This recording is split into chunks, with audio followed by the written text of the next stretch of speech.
appuis financiers de l'Union européenne à travers le PNUD, que nous remercions du fond du cœur pour leur appui constant.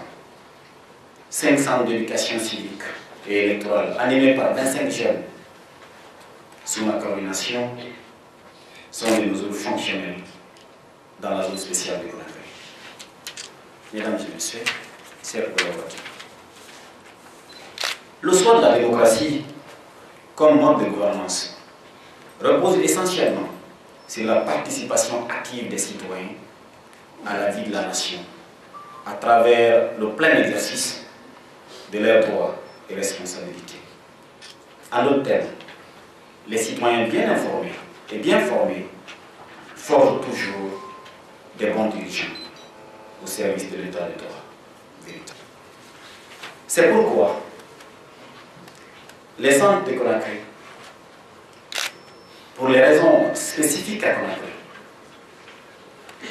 dans cette première phase, auront pour activité d'animer des journées portes ouvertes, strictement au service des femmes, des journées portes ouvertes pour les jeunes, mais aussi pour les leaders d'opinion, les collectivités, dans le cadre du civisme. Nous sommes ici pour parler, échanger et diviser sur l'éducation civique et électorale.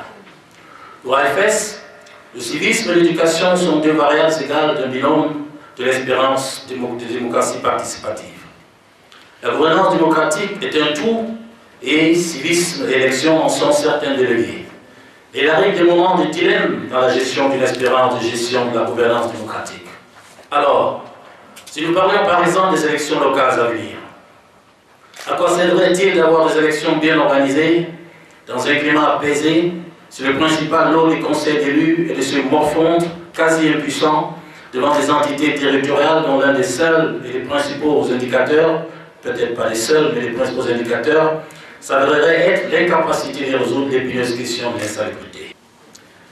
Je voudrais donc attirer l'attention des gestionnaires de centres sur l'importance que nous accordons à la durabilité. Vous le savez, nous sommes habitués à des initiatives qui sont là, tant que le financement est là. Le lendemain du projet, vous venez, vous ne retrouvez même pas la plaque. Là où le bureau était, c'est devenu l'atelier de couture.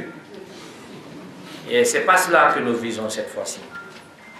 Je viens de dire que nous sommes très conscients qu'il y a beaucoup de choses à faire au niveau de l'éducation civique et électorale. Donc, nous sommes intéressés à poursuivre cette activité au-delà des projets.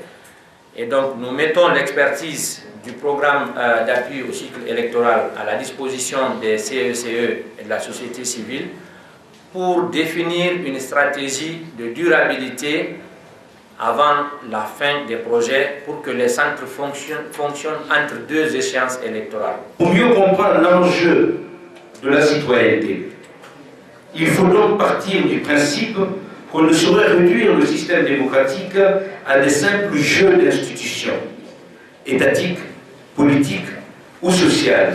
Nous savons que le citoyen est le sujet d'un État.